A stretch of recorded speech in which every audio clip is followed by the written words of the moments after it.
Innal hamdalillah nahmaduhu ta'ala wa nasta'inuhu wa nastaghfiruh wa na'udzu billahi min shururi anfusina wa min sayyiati a'malina may yahdihillahu fala mudhillalah wa may yudlil fala hadiyalah.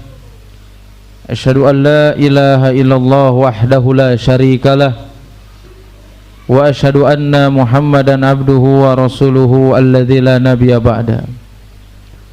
Qala Allah ta'ala fi kitabihil karim, ya ayyuhalladzina amanu taqullaha haqqa tuqatih wa la tamutunna illa wa antum muslimun.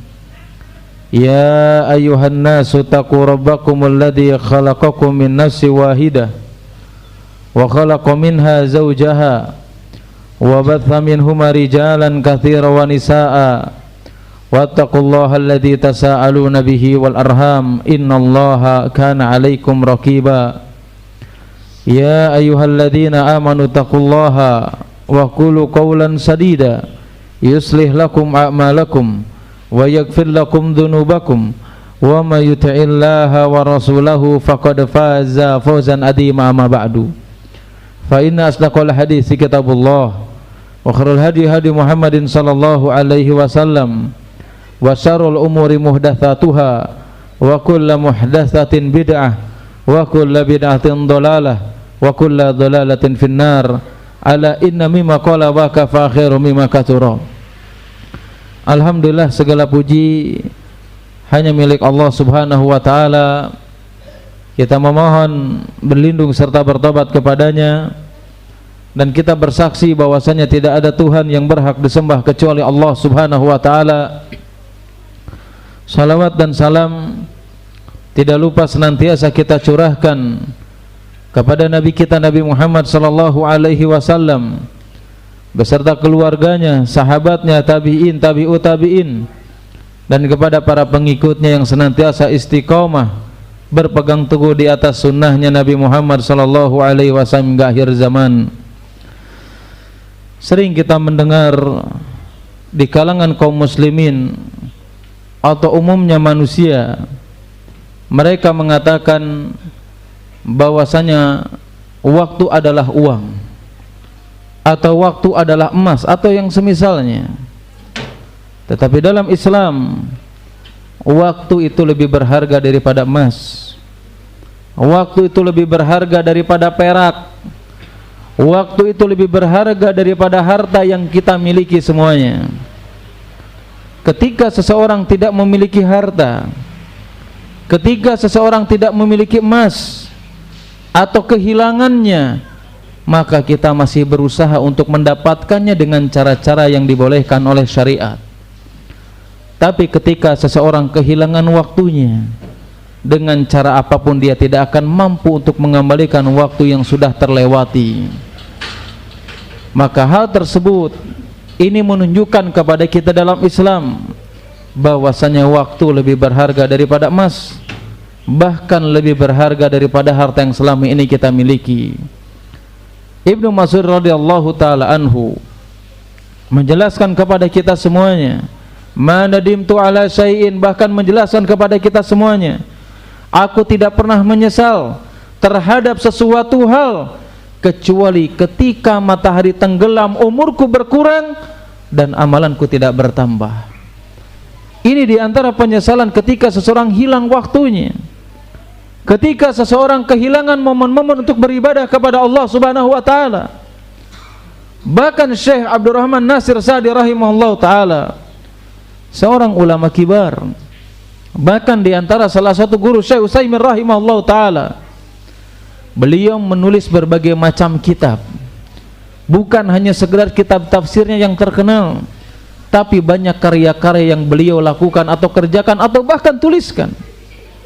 Tapi ketika beliau melihat, setiap melihat ada orang-orang yang mereka bergadang dan di dalamnya tidak melakukan sesuatu hal yang bermanfaat, maka Syekh Sa'di rahimahullah ta'ala mengatakan, kalau seandainya aku bisa membeli waktu dengan hartaku, maka aku akan membeli waktu yang kalian sia-siakan.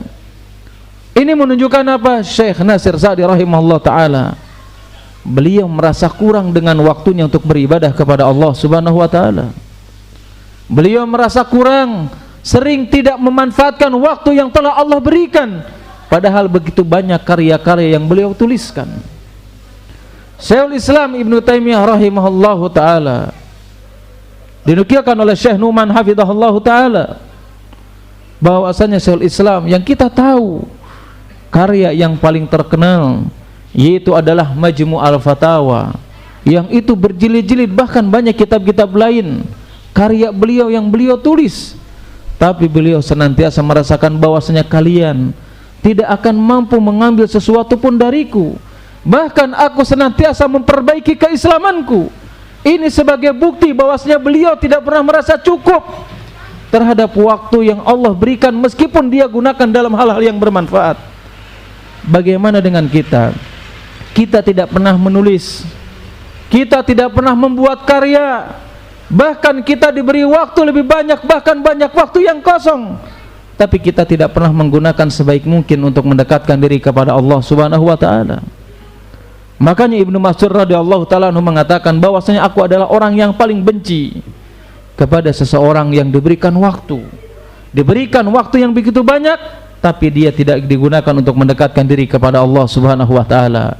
Bukankah Allah Subhanahu wa taala menjelaskan kepada kita semuanya, wallahu alladzi ja'ala al-laila wan-nahara, Allah menjelaskan kepada kita yang telah menjadikan malam dan siangnya, liman arada an yudzakkara, Allah menjadikan siang dan malam bergantian. Bagi siapa? Itu adalah semuanya bagi orang-orang yang mau berzikir kepada Allah, yang mau beribadah kepada Allah Subhanahu wa taala, liman arada syukur, dan bagi orang-orang yang mau bersyukur kepada Allah Subhanahu wa taala. Bukankah Allah Subhanahu wa taala menjelaskan kepada kita semuanya betapa pentingnya waktu, betapa pentingnya kesempatan. Bahkan Allah Subhanahu wa taala dalam berbagai macam surat, atau ada beberapa surat yang Allah bersumpah dengan waktu, menunjukkan betapa pentingnya waktu yang Allah berikan kepada kita. Ayat yang sering kita baca dalam surat Al-Asr, Allah bersumpah dengan masanya, dengan demi masa, dengan waktu yang dimana manusia di situ melakukan berbagai aktivitas untuk melakukan berbagai amalan soleh. Bukankah Allah Subhanahu wa taala bersumpah dengan Al-Fajr, dengan Ad-Duha, untuk menunjukkan betapa pentingnya waktu yang Allah berikan kepada kita? Tapi kita selama ini senantiasa melalaikannya.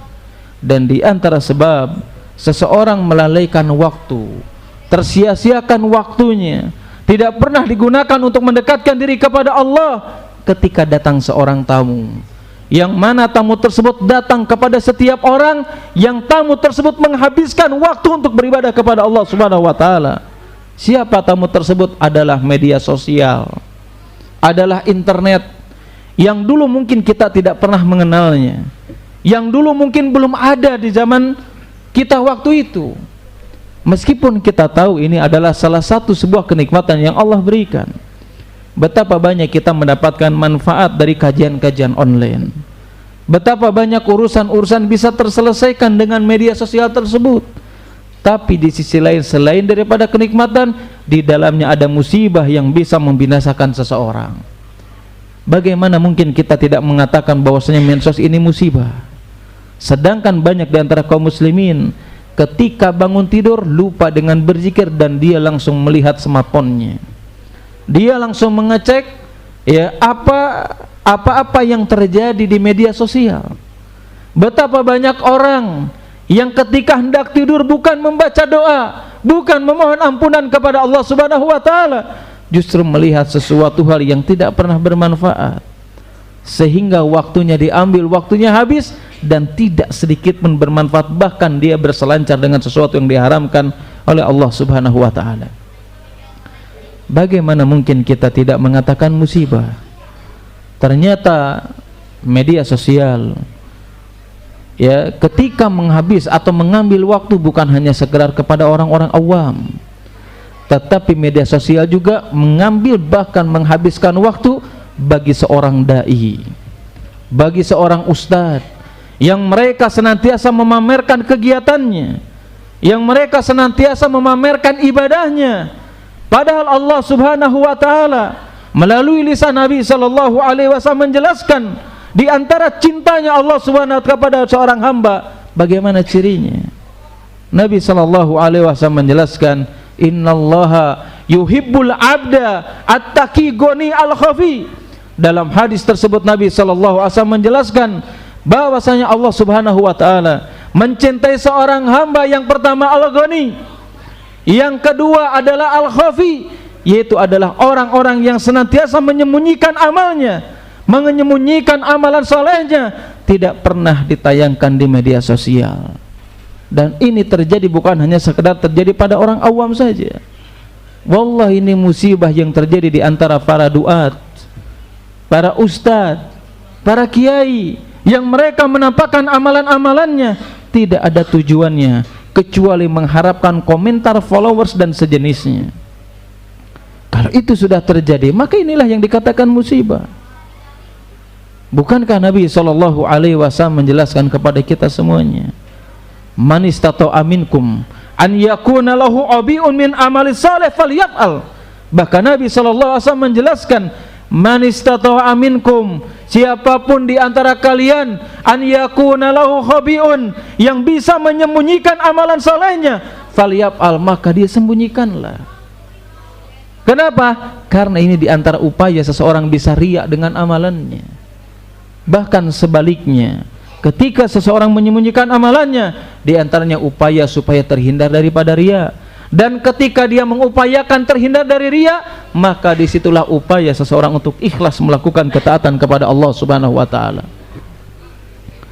Para salaf terdahulu, bahkan Nabi sallallahu alaihi wasallam menjelaskan kepada kita, siapa orang yang akan mendapatkan naungan di sisi Allah Subhanahu wa taala pada hari kiamat kelak, yang tidak ada naungan kecuali naungan dari Allah Subhanahu wa taala. Maka di antara yang mendapat naungan adalah orang-orang yang senantiasa menyembunyikan amalnya.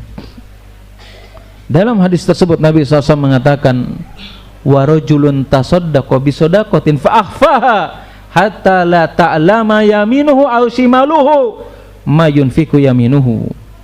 Kata Nabi SAW, orang yang akan mendapatkan naungan dari Allah Subhanahu wa taala siapa?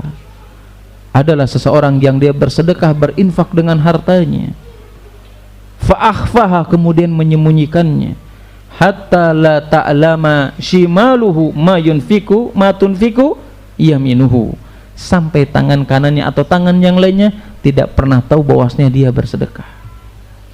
Para ulama salaf terdahulu, ada di antara mereka yang ingin menyembunyikan amalnya, sampai istrinya tidak pernah mengetahui kalau dia melakukan suatu amalan soleh.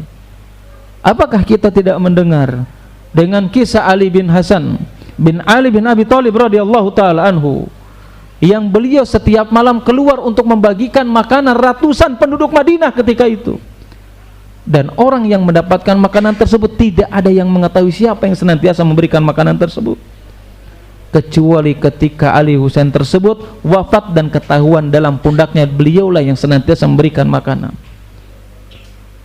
Bahkan Hasan Al-Basri rahimahullah ta'ala menjelaskan kepada kita, ada sebagian orang yang mereka menghafal Al-Quran, bahkan tetangganya tidak tahu sampai dia menyembunyikan amalannya. Banyak di antara para salaf, kata Hasan Al-Basri, mereka sholat dengan surat yang begitu panjang, ketika ada tamu bahkan tamunya tidak pernah mengetahuinya, saking ingin menyembunyikan amalnya. Bahkan para ulama salaf menjelaskan, banyak di antara kaum muslimin, di antara para sahabat Nabi sallallahu alaihi wasallam, bahkan di antara para salaf, mereka dalam keadaan safar senantiasa mengerjakan sholat malam, tidak mau meninggalkannya. Dan ketika mereka mengerjakan sholat malam, di awal waktu atau di penghujung malam tersebut, orang tersebut langsung pura-pura tidur. Supaya apa? Supaya tidak diketahui dengan teman safarnya, dan dia akan terbangun seolah-olah tidurnya nyenyak dan dia tidak melakukan sholat malam ketika itu. Betapa banyak para sahabat Nabi sallallahu alaihi wasallam ketika mereka melakukan peperangan, mereka menutup wajahnya supaya tidak terlihat sebagai pasukannya Nabi sallallahu alaihi wasallam, supaya tidak terlihat sebagai pejuang yang memiliki keberanian. Mereka menutup wajahnya karena khawatir apa yang dia lakukan bisa menggugurkan amalan soleh yang Allah Subhanahu wa ta'ala Rasulnya perintahkan kepada kita semuanya. Perbedaan antara orang-orang salaf, para salaf terdahulu dengan zaman sekarang. Para salaf terdahulu bagaimana caranya mereka mengupayakan, betul-betul berusaha menyembunyikan amalnya. Berbeda dengan manusia zaman sekarang, mereka berlomba-lomba bagaimana amalnya diketahui oleh orang lain, dan inilah diantara penyakit musibah.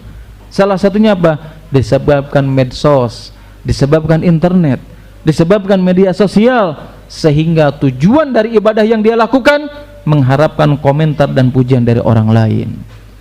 Apa manfaatnya ketika kita melakukan amalan mendapatkan pujian orang lain? Gak ada.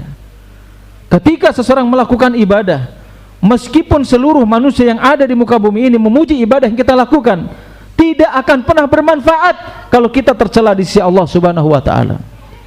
Begitupun sebaliknya, kalaupun seandainya manusia yang ada di muka bumi ini mencela kita dengan ibadah yang kita lakukan, tidak akan pernah bermanfaat kalau kita menjadi manusia yang mulia di sisi Allah Subhanahu wa ta'ala. Inilah ciri-ciri orang saleh, ciri-ciri orang yang beriman kepada Allah Subhanahu wa ta'ala. Wa yut'imuna, ya mereka memberikan makanan, mereka membantu orang lain. Mereka tidak mengharapkan jazaan wala syukuro. Mereka tidak pernah mengharapkan ucapan terima kasih, jangankan komentar. Mereka ucapan terima kasih aja enggak mengharapkan. Mereka tidak pernah mengharapkan balasan apapun dari amalan yang mereka lakukan, karena mereka melakukannya liwajhillah. Itu semuanya karena Allah Subhanahu wa ta'ala. Bagaimana dengan Imam Syafi'i rahimahullah ta'ala, yang kita semuanya tahu tentang madhab Imam Syafi'i, kita tahu karya-karyanya, kita tahu dengan kemasyhuran Imam Syafi'i rahimahullah ta'ala.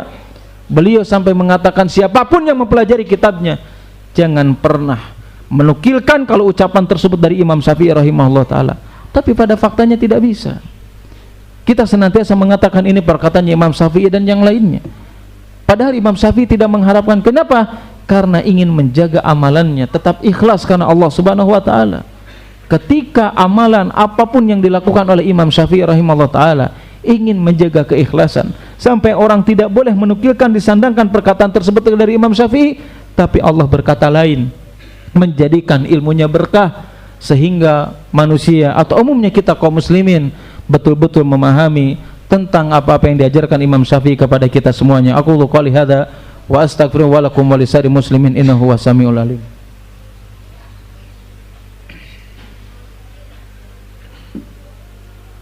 Alhamdulillah, alhamdulillah ala ihsani wa syukru lahu ala taufiq wa imtinani. Asyhadu an la ilaha illallah wahdahu la syarikalah wa asyhadu anna Muhammadan abduhu da'iyan ila ridwanihi. Allahumma shalli ala Muhammad wa ala alihi wa sahbihi wa man tabi'ahum bi ihsanin ila yaumiddin. Itulah diantara musibah yang dialami oleh umumnya kaum muslimin, itu adalah ketika mereka menyia-nyiakan waktunya dengan media sosial. Mereka menyia-nyiakan waktunya siang malam yang silih berganti, tidak dijadikan bagaimana kita berpikir tentang Allah Subhanahu wa ta'ala, bagaimana kita bisa mendekatkan diri kepada Allah Subhanahu wa ta'ala. Bahkan sebaliknya, bukan hanya sekedar menghabiskan waktu dengan medsos tersebut, tetapi menampakkan ibadah-ibadah yang dia lakukan di media sosial. Yang ini yang menjadikan apa? Yang menjadikan agama seseorang bisa rontok yang ada dalam dirinya. Agama seseorang akan hilang, agama seseorang akan rontok. Kapan? Ketika seseorang ingin populer dengan media sosialnya. Ketika seseorang ingin populer dengan ibadahnya di media sosialnya, cepat atau lambat ilmu dan agamanya akan rontok pada dirinya. Kapan? Ketika dia ingin menjadi orang yang syuhro, ketika dia ingin menjadi orang yang terkenal, ketika dia ingin menjadi orang yang dinomorsatukan. Bagaimana tadi dengan kisah Imam Syafi'i? Bagaimana tadi dengan Syekhul Islam Ibnu Taimiyah, yang mereka betul-betul menjaga keikhlasannya, menjaga ibadahnya, bukan hanya sekedar menjaga waktunya, tapi Allah membukakan keberkahan dari ilmu-ilmu yang mereka ajarkan kepada kaum muslimin, dari tulisan-tulisan yang tersebar di mana-mana, sehingga Allah mengangkat derajatnya, dan Allah tidak akan pernah mengangkat derajat seseorang bukan karena zatnya, tetapi karena keilmuan yang ada dalam dirinya. Meskipun zat kita terkenal, meskipun zat kita populer, tapi kalau tidak memiliki ilmu dan keikhlasan, sampai kapanpun dia tidak akan diangkat derajatnya oleh Allah Subhanahu wa ta'ala. Bahkan Allah akan menjatuhkannya cepat ataupun lambat.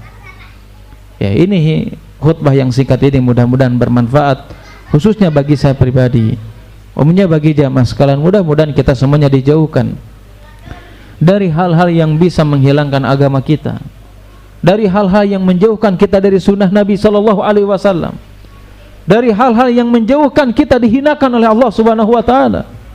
Maka tetaplah ikhlas berjalan di atas sunnah Nabi SAW dengan berupaya semaksimal mungkin. Bagaimana caranya kita bisa menyembunyikan amalan kita? Tidak ada yang mengetahui kecuali Allah Subhanahu wa ta'ala. Apakah kita tidak ingat selain daripada orang yang bersedekah tanpa sepengetahuan orang lain, ada orang yang lainnya juga yang mereka mendapatkan naungan dari Allah Subhanahu wa ta'ala. Warajulun, ya, adalah seseorang. Kapan itu? Khali, ketika dia bersendirian. Dzakarullaha, ketika dia berkesendirian, tidak ada orang yang tahu, tapi dia ingat kepada Allah Subhanahu wa ta'ala, ingat dengan siksanya, ingat dengan surganya. Fafadat ainahu, kemudian meneteskan air matanya. Itulah orang-orang yang akan diangkat derajatnya oleh Allah Subhanahu wa ta'ala, sehingga mendapatkan naungan dari Allah Subhanahu wa ta'ala. Justru bukan sebaliknya, dikala sendirian kita tidak takut dengan Allah Subhanahu wa ta'ala, justru kita berani bermaksiat kepada Allah Subhanahu wa ta'ala. Cepat atau lambat Allah akan membongkar dosa dan kemaksiatan, meskipun kita menyangka itu tidak akan pernah diketahui oleh manusia pada umumnya. Aib seseorang, dosa seseorang, itu akan dibongkar oleh Allah Subhanahu wa ta'ala, bukan karena sekali dia melakukannya, enggak, tapi karena berkali-kali dia diberikan kesempatan untuk bertobat, dia tidak melakukannya. Dia diberikan kesempatan untuk kembali kepada Allah Subhanahu wa ta'ala, tapi dia tidak melakukannya, sehingga Allah Subhanahu wa ta'ala membongkar setiap kemaksiatan dan aib yang selama ini kita lakukan. Allah Subhanahu wa ta'ala menjelaskan dalam surat Ar-Rum ayat 41, menegaskan kepada kita semuanya, dhaharal fasadu fil barri dhaharal fasadu fil barri wal bahri, munculnya kerusakan di lautan dan di bumi, bima kasabat aydin nas, itu semuanya disebabkan karena dosa dan kemaksiatan seorang manusia. Apa yang akan dilakukan oleh Allah Subhanahu wa ta'ala? Liyudhiqahum ba'dal ladzina amalu, Allah akan membalasnya, menghukum dengan kerusakan tersebut. Supaya apa? Supaya dia merasakan akibat apa yang dia lakukan. Tujuannya apa? La'allahum yarji'un, supaya dia kembali kepada Allah Subhanahu wa ta'ala.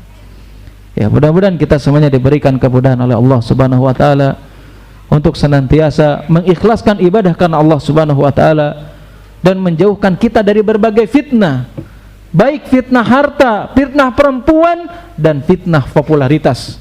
Innallaha wa malaikatahu yusholluna ala nabi ya ayyuhalladzina amanu shallu alaihi wa sallimu taslima. Allahumma alif baina qulubina wa aslih data bainina wa najjina minadh dhulumati ilan nur wa jannibna al-fawahisha ma dhahara minha wa ma batan. Allahumma ja'alna mubarakan fi asma'ina wa qulubina wa dhurriyyatina wa azwajina wa tub alaina innaka antat tawwabur rahim.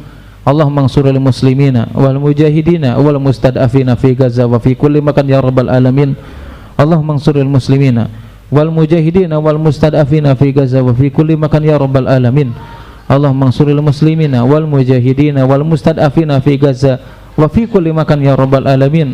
Rabbana atina fid dunya hasanah wa fil akhirati hasanah wa qina adzabannar. Wassalamu alaikum warahmatullahi wabarakatuh wa aqimussalah.